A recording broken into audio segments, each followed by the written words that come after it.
Oi, meu nome é Pamela, eu sou do Ministério Pentecostal Avivada do Brasil. Vim aqui gravar o meu testemunho com essa equipe maravilhosa, esse ministério Semeando Vida. E depois de 37 anos, eu vou contar pela primeira vez o meu testemunho, que não é fácil, né? Mas Deus, Ele é fiel para cumprir. E uma palavra que vem ao meu coração e fala muito: o homem pode te jogar uma praga, mas quem dá a última palavra é Deus. Glória a Deus. Então, não desista. Por mais que as pessoas digam que seu final é este, a palavra do Senhor diz: o teu coração e o meu, a minha palavra te basta. Então, eu nasci em 1985, filha de Graça e Djalma, ambos dependentes de química e alcoolismo, né? E por conta disso, eu vim de uma infância totalmente desestruturada. Eu tinha tudo, eu era um projeto falido. É que nem aquele louvor que fala: eu fui uma árvore cortada, né? E minha mãe, por conta desse vício, ela me deixava morar na casa dos outros. E a gota d'água foi quando ela estava no pico do uso da droga, né? Ela me entregou para a casa de uma mulher que eu vou chamar aqui ela de Maria, tá? Porque eu não tenho a permissão dos familiares para dizer o nome. E aí ela falou: olha, que ela fazia isso, olha, eu tô mudando e daqui 2 dias eu venho buscar a Pamela, porque a minha casa tá uma zona, não tem onde pôr ela. E as pessoas acreditavam, deixando a certidão de nascimento. Minha mãe, por conta de ser uma usuária, ela sumia no mundo, né? E eu comecei a morar na casa dessa mulher, irmãos, eu tinha 8 anos de idade. No começo eu era tratada como filha, com muito carinho, muito amor, muita dedicação, né? Mas aí, conforme foi passando o ano, essa mulher, que eu chamava ela de mãe, porque ela era a minha única imagem como mãe, e as filhas dela eram como minhas irmãs, ela começou a me ensinar a fazer coisas de casa, porque ela dizia: olha, você é uma menina, você precisa aprender a se virar, né? Você não pode ficar dependente dos outros. Eu, como qualquer outra criança, que se você falar: olha, eu vou te ensinar a fazer um bolo, a criança se empolga e fica feliz. Mas, na verdade, era o começo do que aquela mulher ia fazer na minha vida. Então, irmãos, eu com 8 anos eu comecei a aprender a limpar a casa, eu comecei a aprender a fazer comida. Quando eu fiz 9 anos de idade, começou a mudar. Todo aquele carinho, toda aquela atenção, toda aquela coisa de dizer que eu era filha, né? E na porta da geladeira eu lembro que tinha uma cartolina azul, mais ou menos desse tamanho, com as minhas obrigações diárias. E eu só poderia comer e beber após as minhas obrigações diárias. E começava assim: às 5 da manhã, limpar a cozinha, lavar o banheiro e preparar o café. E conforme as horas do dia ia passando, eu tinha todas as obrigações do dia para fazer. E se eu não fizesse, eu acabava apanhando muito, eu ficava sem comer, eu passava por muitos problemas, né?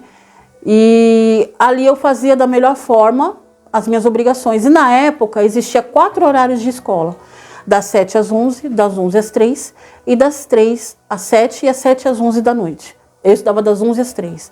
Ou seja, eu tinha aquela obrigação todo dia do dia para entregar até às 10h30 da manhã. Ou então eu não iria para a escola. E muitas das vezes na escola o pessoal me zoava. Por que eu tinha um cabelo igual o Joãozinho, igual o menino? Por que eu não me vestia como uma menina? Até achavam que eu era lésbica, né? E na verdade não, eu usava roupas que os outros me davam. Como eu morava na casa dos outros, as pessoas não tinham paciência de cuidar do meu cabelo. Então eu achava por bem, para não pegar piolho, raspar a minha cabeça. Então eu parecia um menino. Como eu não tinha a fisionomia de uma mulher, eu parecia um menino. E eu era sempre uma menina, sempre com roupa usada, com chinelo. E até que uma vez a professora perguntou para mim por que eu não usava tênis. E eu com medo, porque essa mulher, a Maria, ela me ensinava assim: se você contar para alguém o que você passa, você vai para a FEBEM. E se você for para a FEBEM, a sua vida será 10 vezes pior. Que de uma certa forma ela não estaria mentindo. Eu com medo daquilo, irmãos, eu me mantinha calada. E eu falava que eu não gostava de tênis. Mentira, não tinha tênis, era um chinelo furado. E aí a professora, Deus tocou no coração daquela professora e falou assim: olha, eu vou te dar um tênis, porque você não pode fazer educação física descalço.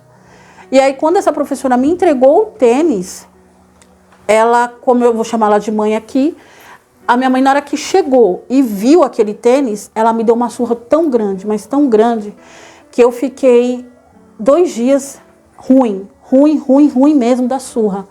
E ela falava que eu estava pedindo roupa para os outros, sapatos para os outros, e na verdade não. Ela foi tocada por Deus. Ali eu não conhecia o Deus que eu conheço hoje. O Deus que eu conhecia por cima era um Deus que castigava, um Deus que punia, um Deus que judiava, não um Deus que amava, não um Deus que deu o seu único filho por nós. Era só um Deus que judiava e castigava as pessoas ruins. As pessoas boas, ele ajudava. Então eu era considerada, conforme elas me ensinavam, uma pessoa ruim. Por isso que eu tinha vida do jeito que eu tinha. Eu só tinha 9 anos de idade. Aí chegou um momento que eu não conseguia mais ir para a escola, porque as obrigações foram aumentando e não batia com o horário da escola. Então eu tive que parar de estudar. Ali a situação ficou 10 vezes pior. Ali ela começou a impor: você só pode tomar banho após terminar suas obrigações. Eu te dou até a meia-noite. Se você não tomar banho, você vai dormir junto com a cachorra, que eu lembro o nome dela, Pitucha, porque pessoas sujas igual a você, eu não vou usar o nome que ela usava naquela época, tem que dormir com o cachorro e ainda está dormindo no luxo. Então, muitas das vezes, eu dormi no chão do lado do cachorro, eu passei muito frio, eu passei muita fome, eu fui muito humilhada. E aí, irmãos, conforme eu fui crescendo, eu fui ficando mocinha, que é o natural, né? E ali eu só usava roupas. Eu cortava a minha roupa, eu cortava camisetas, porque ela falava que, como ela não era minha mãe, ela não tinha obrigação de comprar essas coisas para mim. Então eu não tinha essas coisas. E quando eu tinha, a filha dela era uma pessoa tão ruim, tanto quanto ela, já adulta, ela falava assim: se você lavar o meu absorvente, você pode reutilizar. Eu, com a minha inocência, porque nunca ninguém me explicou o que era aquilo que estava acontecendo na minha vida. E ali eu lavava o absorvente para usar, que não dava efeito nenhum. E aí eu apanhava porque eu estava sujando a roupa, porque eu estava picotando a roupa. E aí, irmãos, eu lembro uma vez que eu acordei 4 horas da manhã, porque eu queria muito ir para a escola. E eu encerei toda a casa, eu lavei toda a casa, eu fiz tudo. E aí ela acordou e falou: nossa, você já fez tudo? Eu falei: já, mãe, agora eu posso ir para a escola. Ela simplesmente olhou para minha cara, jogou uma lata de leite no chão e falou: você não terminou tudo. Ali eu comecei a chorar, eu comecei a fazer birra, eu comecei a jogar a vassoura no chão, porque eu queria ir para a escola. Ela juntou a filha dela, que já era uma adulta, eu com 9 para 10 anos, me segurou. E ali começaram a arrancar as unhas dos meus dedos, né? Para que eu não jogasse mais nada no chão. E arrancaram muitas unhas no cru. Eu tinha dentes quebrados, porque eu apanhava muito, né? E eu tenho a língua queimada. Eu, não, por exemplo, não consigo comer coisas cítricas, que eu particularmente gosto, mas eu não consigo porque a minha língua é queimada. Porque uma vez eu inventei uma mentira, porque eu estava com muita fome. E ela estava fazendo linguiça. E ela cortava a linguiça com cebola. Cortava. E eu passei pela cozinha com muita fome, sem café da manhã, sem nada, com as minhas obrigações ali cada vez mais maiores. Eu peguei um pedaço de linguiça, enfiei na boca e fui lavar roupa. Naquela época não existia tanquinho, não existia máquina de lavar, existia o tanque e a centrífuga. Então você tinha que lavar no tanque, enxaguar no tanque e colocar na centrífuga.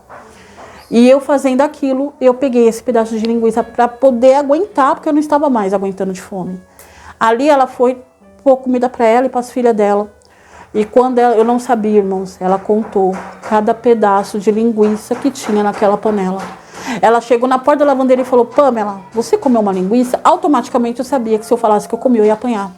E ali eu automaticamente, como qualquer criança coada, ela mente. E eu falei assim: não. E ela falou: tinha tantos pedaços de linguiça, tá faltando um. E ali ela falou assim: você tá mentindo. Eu falei: não, mãe, não, mãe. Ela: não falou mais nada. Ali eu achei que ela ia passar, porque eu era uma criança. Eu ainda tinha essa esperança. Ela cozinhou batatas bolinhas, mais ou menos desse tamanho, e deixou na panela, não falou nada. Quando a batata cozinhou, que ela cozinha, então você tem que deixar ela esfriar para poder terminar o que você vai fazer. Ela chamou a filha dela, me segurou e colocou a batata quente na minha boca e tampou. Ali eu já perdi os sentidos, porque estava queimando tudo por dentro. Eu só tinha 10 anos, 9, 10 anos. E ali eu desmaiei. Eu fui levada para o Hospital Saboia, lá no Jabaquara. Todo mundo conhece aquele hospital, se ele existe ainda. E ali quando eu acordei com a boca toda queimada, ela olhou para mim e falou: se você contar o que eu fiz com você, você vai para a FEBEM, está ouvindo? E eles vão fazer pior com você. Aí o médico olhou e falou: o que aconteceu? Eu não conseguia falar, porque estava tudo queimado. E ela falou: ai, doutor, eu estava fazendo batata bolinha para fazer o churrasco. Sabe como é criança? Pegou a batata e colocou na boca e queimou. E ele olhou para mim e falou: é verdade? E eu... Ali ele passou o remédio, se medicou, mais um outro, porque estava em carne viva. Queimou tudo. E aí, quando chegou em casa, ela falou: eu não vou comprar nada para você, que eu não sou a sua mãe, eu não tenho obrigação. Liga para a sua mãe, ela deu um nome, né? Que eu não vou repetir aqui. E falou: pede para ela, se ela comprar, você tem tratamento. Se ela não comprar, você que se vire. Como que eu ia ligar? Como que eu ia falar se a minha boca não tinha condições de falar? Estava toda queimada. E ali eu já não conseguia comer, um pouco que eu podia comer. Eu não conseguia falar, eu não conseguia pedir ajuda. E aí eu fui começando a ficar ruim. Ali ela me levou para o hospital de novo, que ela sabia que podia morrer, porque eu estava sem comer, né? E aí, quando chegou lá, ela falou a mesma coisa: se você falar o que eu fiz com você, vão fazer pior com você na FEBEM.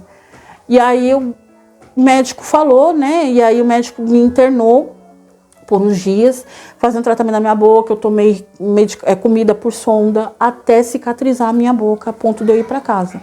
E eu não sabia se era melhor eu ir para casa ou contar para as pessoas o que estava acontecendo. E uma das enfermeiras, eu nunca vou esquecer, ela pegou na minha mãozinha, pequenininha, ela falou: o que aconteceu com as suas unhas? Tava faltando 2 unhas.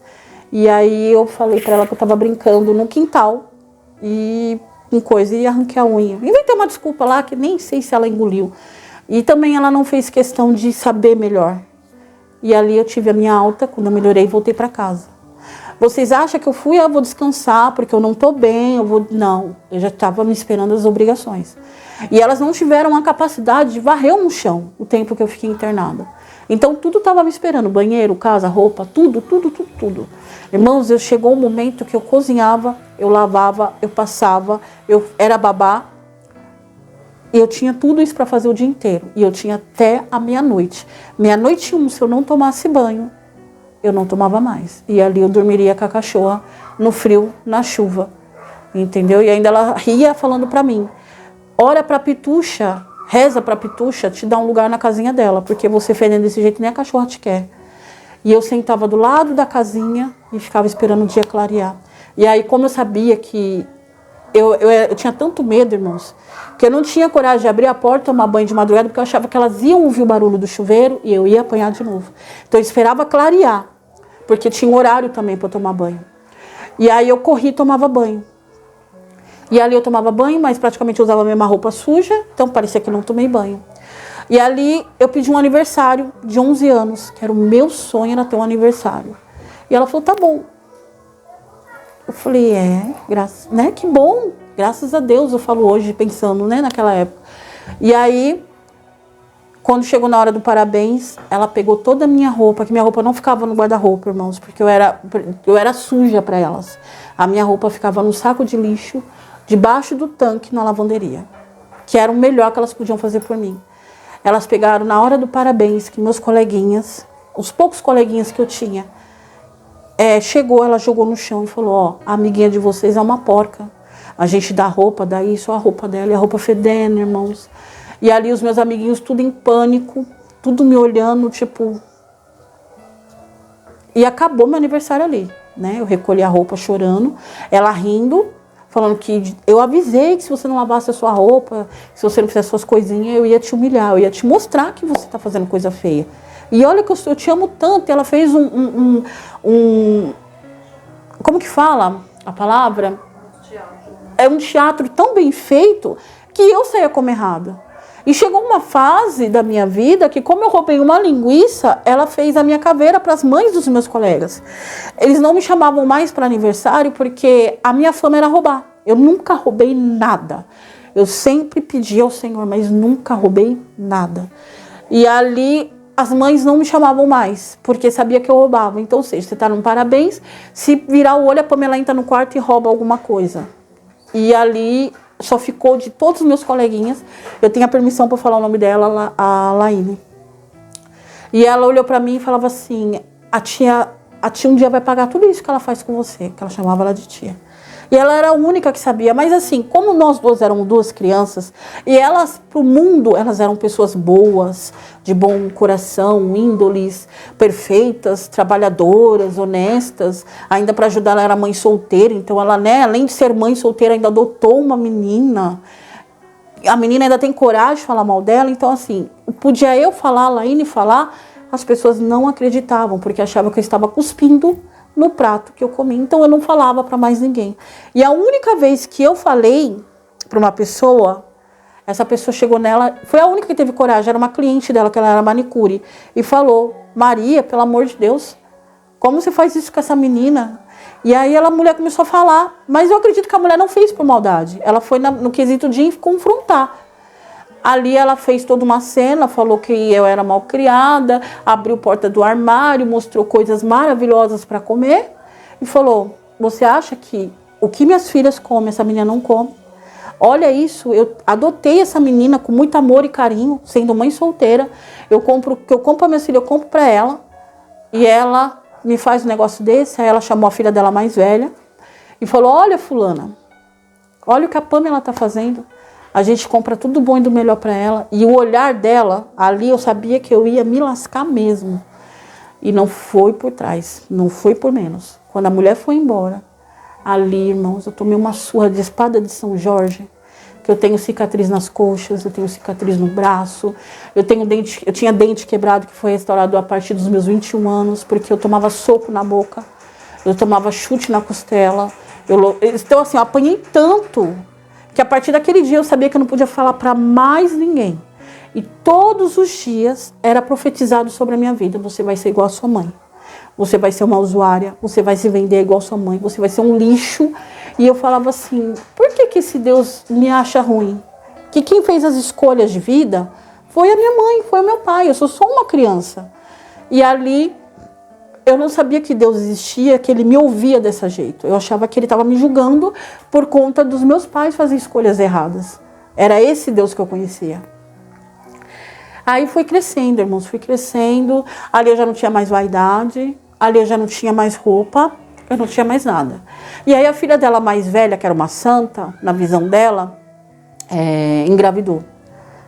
E aí ela trouxe também uma tia para morar com ela, uma senhora bem idosa, que já faleceu. Ela faleceu logo depois que eu fui embora, acredito por distrato. Porque o que acontece? Eu já não tinha quase nada para fazer, só uma cartolina azul enorme de obrigações por hora. Ela colocou dar banho na tia Ercília, alimentar a tia Ercília, dar medicação para a tia Ercília, trocar a fralda da tia Ercília. E isso tudo eu tinha para fazer até meia-noite. Meia-noite e 1.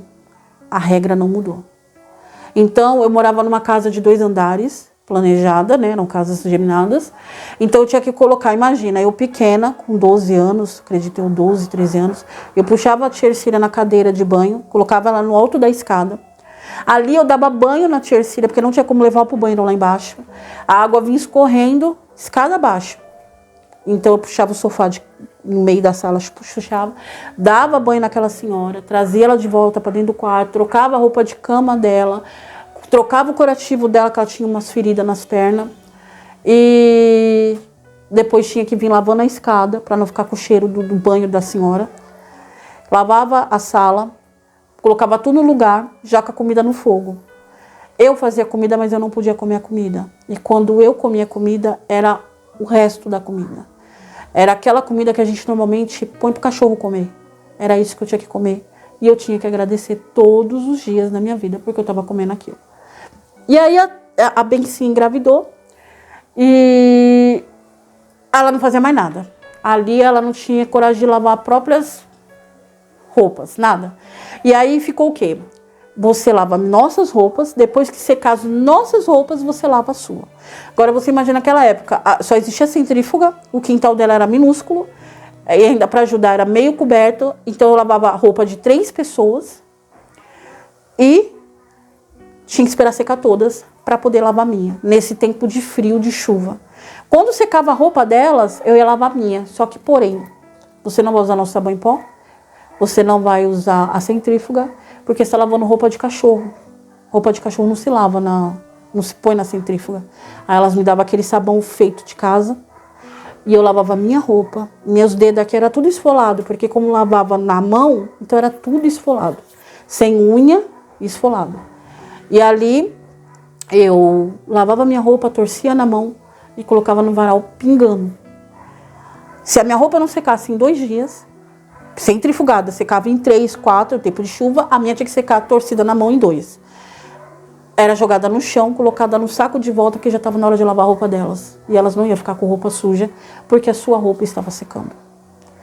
E aí, nessa vez que eu estava fazendo isso, eu já estava com 14 anos, já tinha lavado a casa inteira, um frio, mas um frio. Sabe aquele frio de você bater os dentes? Era esse. Eu lembro como se fosse ontem. Eu estava com uma bermuda que eu cortei, que era uma calça, acho que de moletom, e uma camisetinha regata, que nem o detalhe da minha blusa aqui. Lavando a roupa delas, com isso aqui tudo molhado. Ambas, a mãe estava trabalhando, as 2 filhas estavam sentadas no sofá, de pantufa, comendo pipoca, assistindo televisão. E eu lavando roupa. E ali, a que estava grávida, ela teve uma vontade. Quando as coisas acontecem na vida, a gente marca até a marca do produto. Ela queria comer uma determinada bolacha manteigada da marca X. E ela fez o namorado dela na época comprar. Como eu já sabia que tinha contado linguiça, tinha contado salsicha, tinha contado tudo, eu sabia que eu não podia pegar a comida porque era contada. Mas eu não acreditava que ela ia contar o pacote de bolacha. E ali eu comecei a comer, como uma criança normal, desnutrida, baixinha, porque eu ainda sou baixinha, mas para minha idade, para 14 anos, eu tinha a altura de uma criança de 10 e muito magra, e elas falavam que a minha magreza é porque era a minha genética, que é totalmente ao contrário, né? E aí eu comi. Quando ela percebeu que eu comi, que o pacote de bolacha ela tinha marcado com a caneta até onde tinha bolacha. Eu não vi. E aí eu comi, tava 2 dedos para baixo daquele risco. Quando ela viu, ela me deu um soco tão grande no rosto que eu fui caindo no chão assim e o sangue escorrendo. Eu nem sei se meu nariz quebrou, eu não lembro. Mas na hora da revolta foi tão grande porque você cresce, uma hora você cresce, não vai ficar pequeno para sempre. Eu revidei. E ela estava grávida, eu dei um soco no rosto dela e ela não esperava. Como eu sabia que elas eram ruins a ponto de poder me matar e ninguém saber, eu corri para a rua. Era umas 3 horas da tarde, estava garoando, muito frio. Eu vou chutar ali que a temperatura deveria estar uns 13 graus. Eu descalço, eu corri para o mercado do lado. Liguei para minha mãe, que ela vivia na Galeria do Rock, por conta do vício e a vida que ela levava. E eu orando assim, né? Falando, Deus, se você tá aí, minha mãe vai falar comigo. Minha mãe atendeu.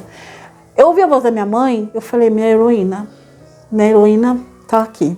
Mãe, elas vão me matar. Ela falou, Pamela, Panzinha. Eu falei, o que tá acontecendo? Elas vão me matar. Foi a única reação que eu tive. E ali, minha mãe falou, fica onde você tá que eu tô chegando. Eu falei, minha mãe não vai vir. Ela não vai vir, porque ela é viciada. E de acordo com as pessoas falavam da minha mãe, ela não vai vir ao meu socorro. Quando deu 7 horas da noite, irmãos, quando eu olho pro lado, passa um ônibus que vem do metrô Jabaquara, sempre na avenida. Ela desceu. Minha mãe, por ela ser usuária, ela tinha trombose e úlcera varicose. Então ela usava bengala, ela tinha ferida aberta, com curativo, etc. E ela veio. Quando eu vi aquela mulher baixinha, da minha altura, mancando, com uma sacola do lado, eu falei, meu Deus, eu não vou morrer mais. E ela me viu, ela tomou um choque, porque fazia 4 anos que ela não me via. Porque ela acreditava. E ali ela me contou, depois de muitos anos, que ela não me ligava. Porque todo dia ela falava com a Maria. E a Maria falava que eu estava indo bem na escola, que eu não queria falar com ela, que eu detestava ela.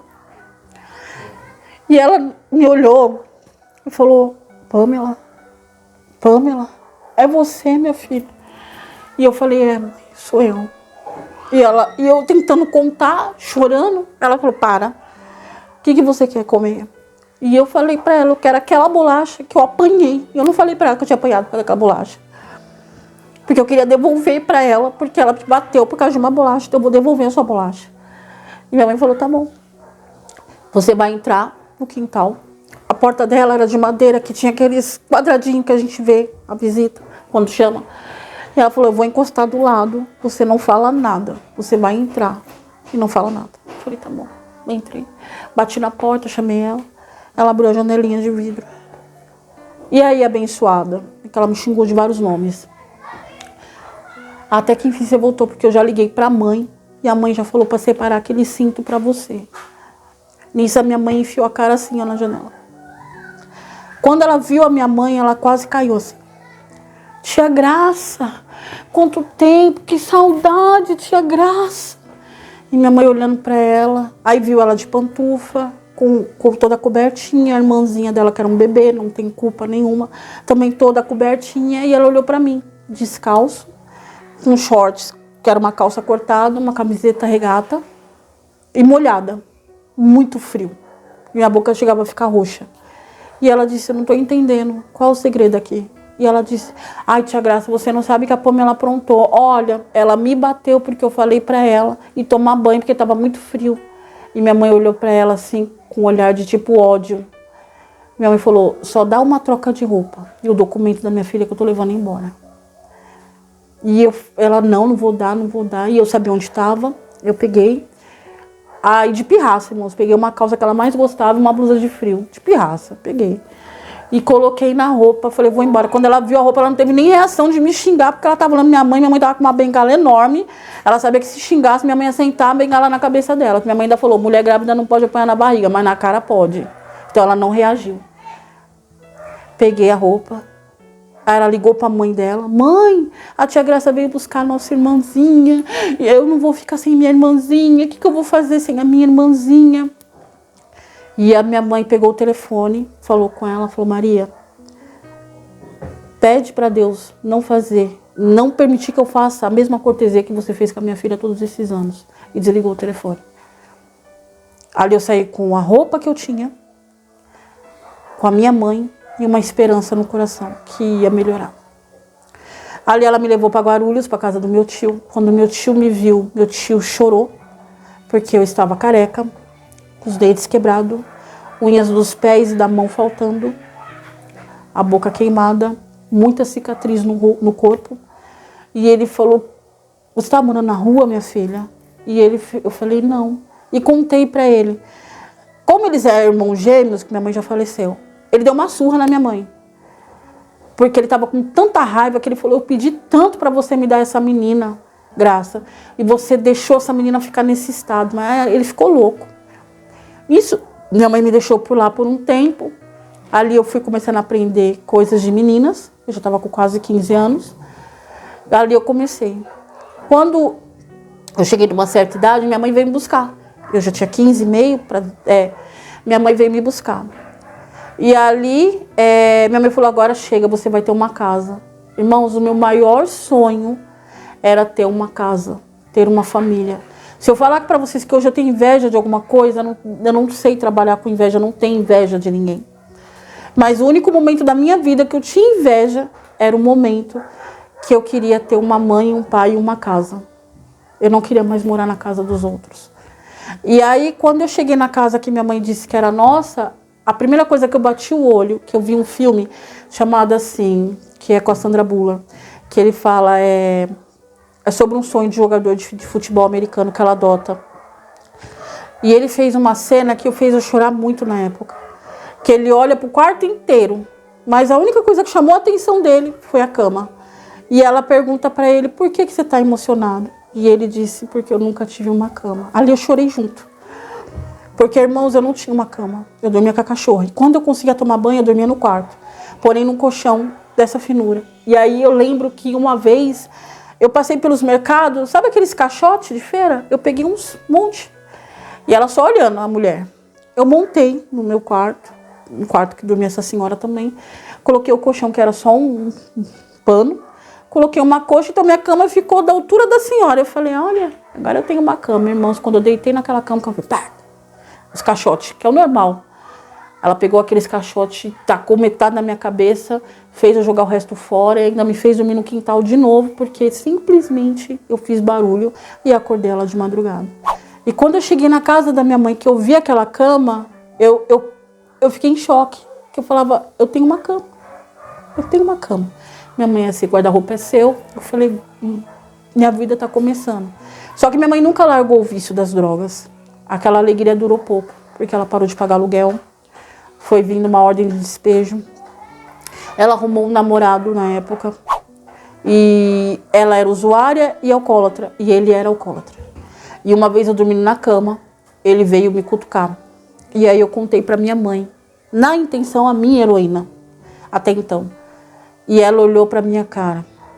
E falou, eu na sua idade, já estava cansada de me relacionar com homens. Se meu homem for embora, você vai junto. Eu chorei. Eu chorei porque eu não sabia o que era aquilo. Irmãos, eu só tinha 15 anos. Eu não sabia o que era aquilo. Ninguém sentou para conversar comigo, para explicar as coisas. Eu sabia que eu fiquei mocinha porque eu tinha feito algo errado, porque foi o que eu aprendi. Eu fiquei mocinha porque eu aprontei. Por isso que eu fiquei mocinha. Não porque era natural da mulher. E ali eu contei para um amigo meu. Meu amigo pegou esse homem no meio da estação, ali no terminal Cachoeirinha, deu uma surra nele e falou, a próxima vez que você olhar pra Pamela, se só olhar pra ela, a gente te mata. Aí ele contou pra minha mãe me colocou pra fora. A minha heroína me colocou pra fora. E ela olhou pra minha cara e falou, entre você e meu macho, que eu detesto essa palavra, eu vou ficar com meu macho, pode ir embora. E ali ela perdeu a casa também, e eu andava com ela pra cima e pra baixo. E ali Deus enviou um anjo, que foi a minha mãe adotiva, eu fui adotada com 17 anos. E era amiga da minha mãe. E ela ouviu a minha mãe negociando com o dono da boca, o tráfico, sei lá quem era aquele homem. Eu sei que era através de drogas. Como eu era virgem, ela falou que eles iam fazer uma troca, a minha virgindade pelas drogas. Só que essa mulher ouviu primeiro. E ela conta até hoje. Na hora que ela ouviu, ela pegou minha mão e falou, você vai dormir na minha casa hoje. Nesse você vai dormir na minha casa hoje, eu fiquei lá até quando eu casei. Ali eu conheci o shopping, ali eu conheci médicos, ali eu conheci dentista, ali eu conheci ginecologista, ali eu comecei a conhecer a vida normal das pessoas, né? Porque até então minha vida era totalmente perdida. Quem me encontra nas redes sociais hoje e fala, você é a Pamela, aquela Pamela, eu achei que você estaria morta, porque o que você passou, eu achei que você tinha escolhido o lugar errado. E aí, voltando, irmãos, na época que eu fiquei com a minha mãe em Guarulhos, que ela me levou embora, a gente foi dormir na porta de um hospital ali de Guarulhos. E eu acordei com fome, de frente tinha uma banquinha de jornal que vendia salgadinho, vendia tudo. E eu pensei, vou roubar agora um salgadinho. Eu vou contar pra vocês por que eu tô falando dessa parte. E aí o dono da barraquinha me olhou e falou, filha, vem cá. Você tá com fome? Eu balancei a cabeça. Aí ele pegou um salgadinho que eu tava olhando. E um copo de refrigerante e falou, vai lá e come. E aí fui adotada, tudo. E aí eu casei. Mas eu casei com o coração muito fechado para Deus. Porque até então eu acreditava que o Deus que eu conhecia era um Deus que julgava as pessoas ruins. E ele me julgou como uma pessoa ruim, sabendo tudo que eu passei. Por quê? Por quê? Né? Eu sou uma pessoa ruim se quem fez as escolhas foi os meus pais. E aí eu conheci uma igreja, que foi a primeira que eu me converti, a Igreja Batista. E lá eles têm chamado o Encontro com Deus. É um final de semana com Encontro com Deus. Eu falei, eu não vou. Não, você vai, eu não tenho dinheiro. A gente paga. Ah, mas não tem que ficar com o meu Arthur, que meu Arthur na época já tinha um aninho. Não, mas você vai. Você vai, não vai, vai, não vai, não vai. Fui. Chegou lá, eu falei, todo mundo falando, olha, encontro com Deus é surreal. Encontro com Deus, você vai ouvir a voz de Deus. Se você abrir seu coração, você vai ouvir a voz de Deus. Ali eu já fui armada, com 10 pedras na mão. Falei, então se eu vou ouvir a voz desse Deus, agora ele vai me ouvir. Né? Ele fez tudo isso comigo todos esses anos, e agora ele vai me ouvir. Entrei. Ali tiraram o celular, já pegaram o Arthur, que aí tinha a equipe do babá. É para você realmente adorar a Deus e ouvir a palavra de Deus. É uma grande obra, gente. Quem tiver a oportunidade de ir, vá. E aí quando chegou ali que eu dobrei meu joelho, eu comecei a ouvir uma voz estranha.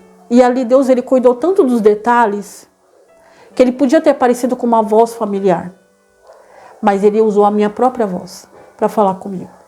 E eu disse, quem é você para dizer que me ama, que eu fui abandonada na casa de uma mulher 6 anos sendo escravizada? E ele disse assim, lembra aquele dia que você estava presa na lavanderia, com uma grade, com um cachorro com fome, e eu mandei a sua amiguinha Laine com uma marmita, e você estava com tanta fome que você comeu igual um bicho, você colocou na mão e comeu. Eu enviei ela lá. E eu falei, você lembra quando você ia para a escola de chinelo? E você pedia, você olhava os tênis dos seus amiguinhos e você era a única de chinelo? Eu enviei a professora com o tênis para você. Achando pouco, você lembra quando você estava dormindo no banco daquela praça, de frente para o hospital? Você estava prestes a roubar uma coisa que você nunca fez. Eu toquei no dono daquela barraquinha, para te dar comida. Eu nunca te abandonei. Ali, irmãos, eu chorei tanto. Porque a gente, quando sofre tantos traumas na vida, a gente se apega só aos traumas. A gente não se apega às pessoas que vieram no meio do caminho te dando um certo alívio. E ali ele começou a lembrar das pessoas que mandaram comida para mim, pessoas que mandaram roupa, mesmo que fosse usada para mim, pessoas que me deram um desodorante morando na cara daquela mulher, porque eu fedia muito. E aí as pessoas falaram assim, ó, dá um desodorante para ela, porque ela já tá ficando mocinha, ela tá fedendo. Um desodorante fui eu que mandei. Sabe aquela única amiga que ficou com você? Era a única que não desistia de mim, irmãos. Depois daquela festa, eu perdi todos os meus amiguinhos. A Laine foi a única que ficou do meu lado. E sabia tudo. E mesmo quando eu chorava, ela me fazia rir. E quando eu menos esperava, ela chegava com comida. Ela chegava com roupa. Todos os aniversários dela eu estava lá. Ela fazia questão. A mãe dela ficava meio assim, né? Por causa da minha fama. E ela falava assim, a Pamela não é assim. Aí ele falou, aquela menina, eu usei ela para dizer que você não foi esquecida. E achando pouco, no dia que sua mãe ia te vender como uma prostituição por conta de droga, eu enviei a sua mãe adotiva. Eu falei para ela, pega minha filha que eles vão acabar com ela. E ali, aquele final de semana, irmãos, eu chorei igual uma criança. Porque todo momento o Senhor foi me lembrando. Tudo que Ele foi fazendo. E ali eu entendi que por mais que as pessoas falavam que eu era sozinha, Deus estava ao meu lado. Usando almas, usando vidas que nem eram convertidas para me ajudar. E uma das almas que Ele usou foi um usuário de droga, que ele já morreu, o tio Teixeira. Eu chamava ele de tio. Era um negão de 2,10 metros de altura. Eu lembro dele porque eu colocava minha mão em cima da dele e parecia uma mão de uma criança de 8 anos em cima da mão de um adulto. E eu perguntava, tio, quanto você tem de altura? Ele, 2,10 metros. E eu falava, tio, quando você vai me levar embora? E ele falava assim, com a vida que eu tenho, eu não sei se é pior você ficar aqui ou ir comigo. Mas, Pamelinha, ouve um conselho do tio. Não seja ruim com ninguém. Não roube ninguém. Não seja ignorante e revoltado. Porque a partir do momento que você ficar isso, as pessoas vão virar as costas para você. E eu não entendia porque ele estava falando aquilo. E quando eu conto meu testemunho de vida, que é muito difícil, hoje está sendo a primeira vez que eu estou contando no canal, mas eu já contei para algumas pessoas, elas falavam assim, o que aconteceu que você não escolheu o caminho errado? Eu falei, foi Deus. Glória a Deus. Foi Deus. Enquanto elas profetizavam que eu seria nada, Deus dizia, a palavra era minha. Eu me formei com 21 anos na faculdade Zumbi dos Palmares, como administradora de empresa. Fiz o meu curso de enfermeira. Hoje falo inglês e espanhol. Isso que ele falava, elas falavam que eu não ia falar nada. Que eu não ia falar nada. Que eu ia ver uma burra, que eu mal e mal saberia o meu nome. Hoje eu tenho tudo isso de estudo. Mas isso é tudo para a honra e glória do Senhor. Mas o Senhor não me deixou assim. Essa história acabou aqui. muitos anos depois, eu encontrei a pequenininha, a filha que naquela época era pequenininha, nas redes sociais. E a gente começou a conversar. E eu achava que a maldade delas era comigo por não ser filha. E ela disse, Pamela, no dia que você virou as costas, a maldade delas viraram para mim. E ela contou um pouco da história dela, que a mãe e a irmã fizeram com a vida dela. E eu falei, meu Deus, a maldade era ali delas mesmo. E aí quando o Senhor, eu contei para esse pastor, que foi muito usado na época, eu contei a minha história, ele chorou. E ele disse assim, você não está pronta para contar seu testemunho. Porque enquanto você chorar desse jeito, hoje eu chorei, mas há 2 anos atrás, eu começava a falar, porque eu não tinha condições. Ele falava, enquanto você não tiver com essa ferida cicatrizada, você não vai contar essa história para ninguém. Mas no dia que você contar, a sua história vai atingir multidões. E eu falei, eu creio. E aí, ele falou assim, mas Deus vai tratar e vai doer. E eu prometi a todos os anos da minha vida, irmãos, que no dia que eu encontrasse a filha daquela mulher, eu ia fazer com ela o que ela fez comigo em 6 anos. Foram 6 anos de escravidão, de judiada. Eu falo que eu só não fui abusada sexualmente porque Deus me protegeu, isso eu tenho certeza. E achando pouco, irmãos, estou eu lá na quarta-feira, fazendo tratamento do meu filho, que ele é autista. E é engraçado que os psicólogos falam que as pessoas que são vítimas de tortura, ela lembra dos seus torturadores ou pelo tom de voz, ou pelo olhar, ou até pela forma da pessoa andar. Eu sentei, irmãos, uma mulher sentou do meu lado. E eu estava assim, mexendo no celular, e ela falando comigo, seu filho também é autista? Eu falei, é. Não me liguei no tom de voz. Ah, o meu também é, que não sei o que. Eu olhei. Irmãos, na hora que eu olhei, ela estava de máscara, que nem eu. Eu reconheci na hora. Falei, é a fulana. Aí eu falei, Senhor, é a fulana. Eu comecei a tremer. Falei, agora. E olhando para ela. E ela falando comigo e automaticamente, né? Eu respondi com educação. E ela falou, eu não aguento mais que onde meu filho faz tratamento é longe, é na Sé. E para ela também é longe. E ela falou assim, eu tô tentando levar meu filho lá para onde eu moro. E aí, sem querer, eu soltei o nome dela. Eu falei, vai dar tudo certo, confia em Deus, fulana. Ela regalou o olho. Ela falou, como você sabe meu nome? Aí eu fiz assim, você não sabe quem eu sou? Ela, não. Você vivia dizendo que eu ia morrer a cara da abençoada da minha mãe? Não. Aí ela baixou a máscara. Eu olhei para ela e falei, agora, Senhor, eu vou dar na orelha dela, pensei comigo, né? Eu baixei a minha máscara, ela, não sei quem é você. Aí eu falei, meu nome é Pamela. Ali ela ficou em choque. Ela ficou uns 2 minutos calada me olhando. Pamela? Eu falei, é. Ela me mediu da cabeça aos pés. Uau! Quanto tempo? E balançei a cabeça. Aí ela fez assim, marca o meu número pra gente marcar um almoço. Você traz seus filhos e você conhece os meus. E a gente conversa. Eu pensando comigo, Senhor, que dissimulado. E eu sentada, do jeito que eu estava carregando a bolsa do meu filho, eu fiquei. Eu falo que aquilo ali foi um teste. Deus queria ver se realmente estava cicatrizada as feridas. Porque se não tivesse, eu ia cumprir aquilo que eu prometia, dar uma surra nela. Eu tinha certeza que ia dar uma surra nela.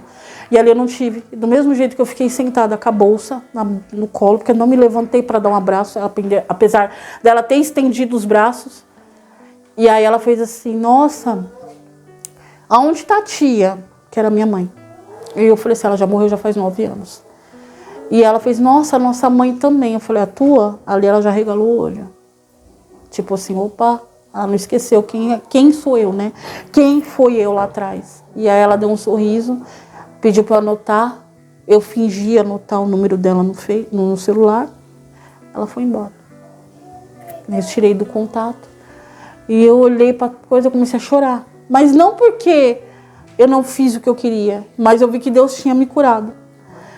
Porque Deus, quando cura, irmãos, você não usa mais a força do teu braço.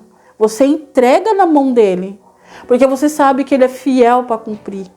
E se ele disse que a mão dele é a justiça, eu creio que tudo aquilo que ela fez, que a mãe dela pagou em vida.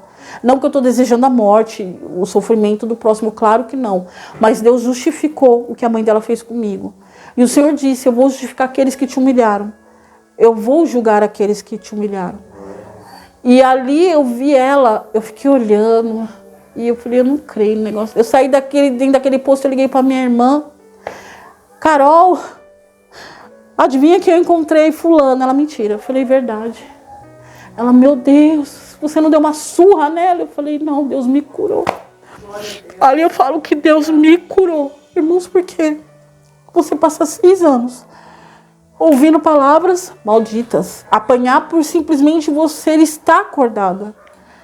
Ser humilhada, ser xingada, ser excomungada, ser escravizada. Às vezes eu fico pensando assim, meu filho tem 8 anos, eu agradeço que ele não está aqui, porque eu sei que ia chocar ele, porque ele não conhece a minha história. Mas eu sei que um dia ele vai conhecer. E eu imaginaria, eu fico olhando para o meu filho de 8 anos e falo assim, meu Deus, imagina eu segurando uma criança daquele tamanho e outra adulta arrancando as unhas da mão. Elas fizeram isso e não se intimidou com a dor. Elas simplesmente fizeram. Para mim não roubar mais. Né? Então, eu olhei para ela e falei, liguei para a irmã dela. Falei, olha, eu vou gravar meu testemunho. Tudo que a sua mãe e a sua irmã fizeram. E ela disse, vou só pedir um favor. Não dá o meu nome. Porque eu não tenho nada a ver com isso. Eu falei, eu sei. E eu tenho medo de que as pessoas não entendam isso. E acabem atacando ela. Ela tem uma família linda. Hoje ela é serva do Senhor. Ela e a família dela. Graças a Deus. Deus tirou ela daquele meio. Ela casou com um homem de Deus. Tem a vida dela, a filhinha dela, que é a coisa mais linda. E eu falei, eu vou proteger você. Né? E eu preferi não contar. Mas eu falei, Senhor, o que o Senhor quer de mim? Eu passar por isso, não revidar, eu contar minhas histórias, irmãos, e as pessoas não acreditavam em mim. Porque o inimigo, ele tem essa artimanha. Ele judia, ele escraviza, ele maltrata. Quando ele tem oportunidade, ele mata. E quando a pessoa sobrevive a tudo isso, e ainda glorifica o nome daquele que é digno de toda honra, todo louvor, ele tenta te envergonhar em público. Porque eu contei para 1 ou 2 pessoas e falaram assim, você passou por isso? Para de ser mentirosa. E eu passei tantos anos falando, será que eu estou mentindo? Será que eu inventei? E quando eu encontrei a Laine, que foi a única que ficou do meu lado, eu tenho conversas no WhatsApp, e ela falou assim, minha irmã, quando eu vi a sua foto, eu agradeci tanto a Deus, eu não sou crente. E eu falei, meu Deus, o Senhor guardou essa menina, porque eu achei que eu nunca mais fosse te ver. Por tudo que você passou, eu sabia que você ia morrer. E eu olhei, eu vi a sua imagem, mostrei para minha mãe. Minha mãe chorava mais que eu, porque falava assim, ela sobreviveu. Gente, ela sobreviveu. E eu digo, eu era tudo para seguir um caminho errado. Eu era para ser uma traficante, uma prostituta. Mas o Senhor, Ele me resgatou. Ele sempre me deu a opção de escolher o caminho dele ou o caminho ao contrário. E eu acho interessante que toda essa minha carreira, até 6 anos atrás, que eu me converti faz 6 anos, eu nunca servi outros deuses. Mas por quê? Porque essa mulher que me adotou, que é minha mãe, que ela precisar de mim, ela pode contar, é a minha mãe. Hoje eu falo que ela é a minha mãe. Né? O nome dela é Cleide, a minha mãe, a minha heroína. Essa foi a minha heroína. E na hora que as pessoas perguntam para mim, você nunca serviu outra religião? Eu falo assim, Deus cuidou tanto dos detalhes que Ele enviou a Cleide, a mãe dela e a filha dela. A mãe dela era católica roxa. E ela falava assim, nega, ela me chamava assim. Quando você for servir alguma coisa a um Deus, estude sobre ele. Porque toda religião quer algo de você. E ela não era evangélica, ela era católica. E ela disse, o único que não quer mais do que a sua fidelidade é Deus. Fora os outros, eles vão te pedir muita coisa. E para você sair é difícil. Então eu nunca tive coragem de exercer outras religiões, porque eu não entendia, eu não conhecia, eu só conhecia a parte romântica da religião, mas eu não conhecia o que é realmente a religião queria de você. E como prova disso, uma vez eu fui num terreiro, porque minha irmã estava curiosa, né, essa minha irmã da adoção, para ver como que era lá, e eu achava engraçado que do lado de uma congregação tinha um terreiro. E aí o pastor e o dono do terreiro estavam num acordo, porque eles faziam culto no mesmo dia. Então você chegava na rua, você não conseguia andar, porque era carro do pessoal do terreiro e carro do pessoal da igreja. Mas você ouvia mais a igreja do que o terreiro, porque a igreja, né, vem para acabar com o inferno, né? E a gente chegou lá. E aí o Senhor, ele dá de vez em quando uma visão espiritual, mesmo você não entendendo. Quando eu entrei, eu vi um senhor bem velho, cabelo branco, que todo mundo fala que é o preto velho, né? E ele me olhou lá do fundo. E ele disse aqui, ó, isso não é seu lugar, mas eu tenho uma coisa para te falar. Depois quero conversar com você. Ele falou desse jeito. Daquele jeito que eles falam, né? Falou, ó, o seu lugar não é aqui, mas eu tenho uma coisa para te falar. Me espera depois. Até hoje ele tá esperando eu lá, irmão. Até hoje, porque eu saí daquele lugar, quando eu vi aquele monte de imagem, eu saí correndo. Só pra vocês terem ideia, gente, eu não gosto nem de ir na igreja católica, nada contra os católicos, tá? Eu não gosto da imagem, porque eu olho, a imagem tá me olhando, eu vou pra cá, a imagem tá... Eu falo, não tá dando certo isso aqui não. Tô tentando orar, mas a imagem tá me olhando, não vai dar certo isso não.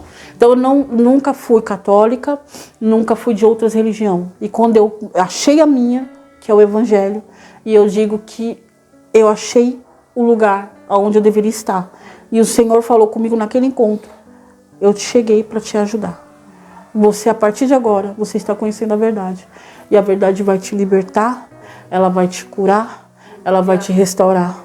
E tudo aquilo que eu prometi para você, mesmo você não conhecendo o meu amor, eu vou começar a cumprir a partir de agora. Ainda hoje lembrei de você. E ali eu comecei, casei, meu marido não era evangélico, hoje toda minha casa serve ao Senhor para a honra e glória dele. Passei por muita prova para aprender a ser cristã, porque a vida do cristão não é só trocar a vestimenta, irmão, é deixar Deus entrar. E Deus entrar, ele quebra o teu ego, ele quebra teu orgulho, ele quebra seu eu. Porque o seu eu não existe na presença do Senhor. Existe o servo. E eu não tenho problema nenhum em me prostrar na frente do meu rei. E aonde eu estiver, eu vou me prostrar somente para Deus. O mundo não existe mais para mim. E quando eu penso em desistir, o Senhor vem na palavra e fala, não temas, Isaías 41:10, não temas, eu estou contigo. Não se assuste, eu sou a sua justiça, o seu bordão. Então assim, o Senhor está dizendo ali, eu estou aqui, ó, eu estou cuidando, tá difícil, ó, tá faltando irmãos, e eu falo que o melhor lugar do mundo foi a igreja, foi o evangelho. Porque quantas vezes eu não chorei. Teve uma época que eu e meu marido ficou desempregado. E eu sentei nessa escada da minha casa, que eu falo que ela foi feita à base de lágrima. Porque eu sentava e chorava, porque, Senhor, eu não tenho o que comer. Eu vou pro culto com meus filhos com fome. Eu chegava no culto, meu pequenininho chorando, incomodado, está com fome. E eu chegava lá e o Senhor me adore, falando através do louvor, me adore. Enquanto você adora Ele aqui, Ele cuida de tudo para você. Eu saía do culto com meus filhos com fome. Às vezes a igreja evangélica é sempre cheia de comida, né? Mas tem dia que parece que as crianças não querem ver a comida. Ela quer ver a comida de casa. E não tinha comida em casa. E aí o Senhor falava assim, eu estou cuidando de tudo para você. Pode me adorar. Ali na hora que eu levantei e adorei o Senhor, meu celular sem crédito na igreja, quando chegou na porta da minha casa, o celular... E uma delas era minha mãe. E ela falou assim, olha, Pamela, eu recebi um dinheiro de um cliente que estava me devendo há tempos. E ele me pagou. E eu não sei o que acontece. Mas só veio você na minha cabeça. Eu não sei o que está acontecendo, você não está respondendo, mas estou te mandando um pix. Na minha cabeça, irmãos, era R$50, só para comprar um lanchinho, né? R$250. Irmão, eu chorei, que eu olhava assim, eu falava, meu Deus, agora eu posso.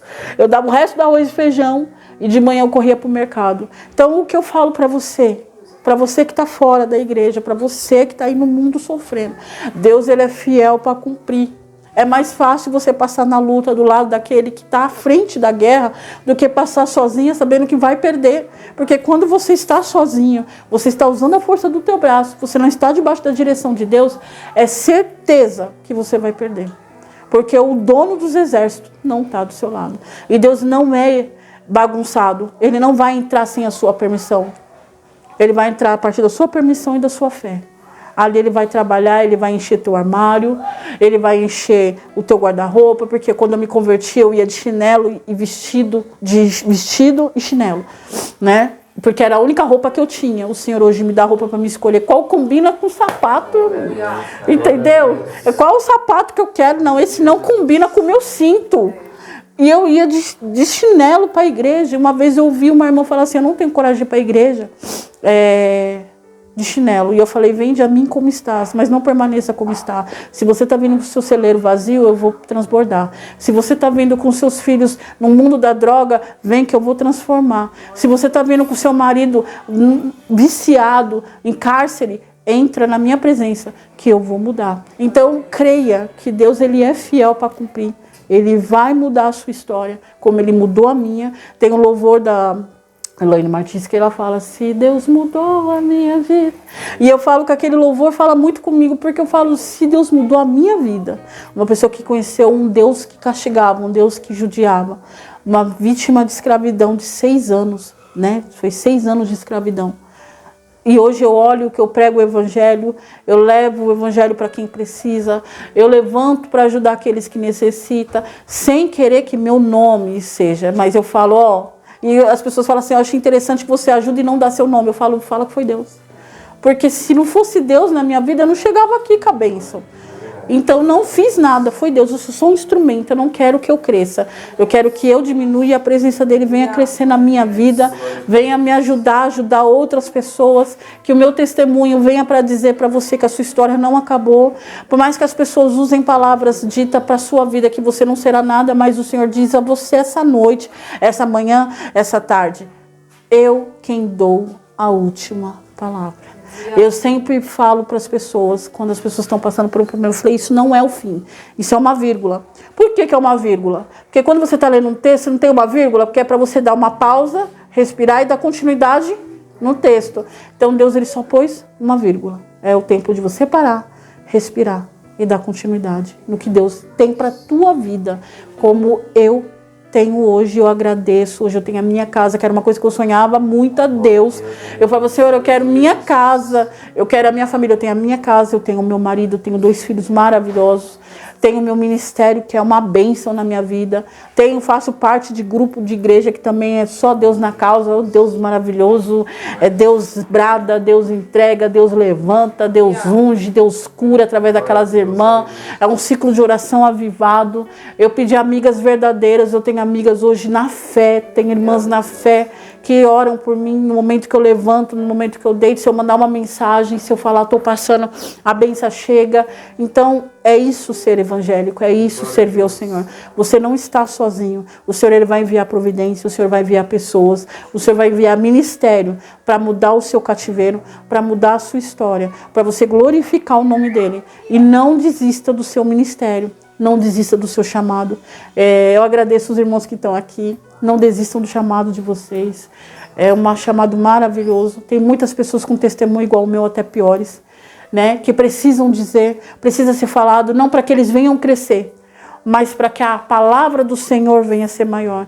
E dizer que aquele que não era nada, que as pessoas tinham certeza que o fim da história chegou ali, que ia ser uma prostituta pro resto da vida, que ia ser um traficante pro resto da vida, que ia ser um presidiário pro resto da vida. Hoje são pastores, são missionários, são evangelistas, são pessoas que estão trabalhando aí a todo vapor para mudar o cativeiro das outras pessoas, para acabar com a bagunça do inimigo. Então, hoje eu posso dizer, estou curada. Venci e cheguei aos meus 37 anos de idade, que eu achava que eu não ia chegar nem até os 20, pelo tudo que eu passei. Mas o Senhor ele me deu uma escolha. Ou me segue e eu te dou uma vida nova, veste nova, ou continua usando a força do teu braço e vê até onde vai dar. E eu acreditei nesse Deus que, apesar de aprender totalmente oposto do que ele é, Eu dei essa chance para ele. E Deus, ele usou muitas pessoas no meio da minha história para pregar o evangelho distorcido, mas pregou o evangelho. Para dizer para você, estude sobre quem você serve. O Senhor me ensinou, se minha avó não tivesse falado aquilo para mim, talvez eu estaria servindo qualquer outra coisa. Mas ali o Senhor já usou aquela mulher dizendo, eu não estou te chamando para servir qualquer coisa, não. Estou te chamando para me servir. E aí uma das coisas que eu sempre perguntei, né? Falei até no começo do vídeo, por que Deus permitiu? E aí ele disse, a sua história foi escrita para inspirar. Foi escrita para salvar. Glória a Deus. Para levantar o meu nome. Para dizer que eu não abandono os meus filhos. Mesmo aqueles que não conhecem a minha palavra, eu não abandono. Esse foi meu testemunho. Esse foi a minha história. E espero que alcance mais almas para Deus. Amém? Canal Semeando Vida. Deus dá o crescimento à semente que é plantada em terra boa. Deixa aqui o seu comentário, se inscreva no canal e ative as notificações para receber mais conteúdos que irão abençoar a sua vida. Até a próxima e fiquem com Deus.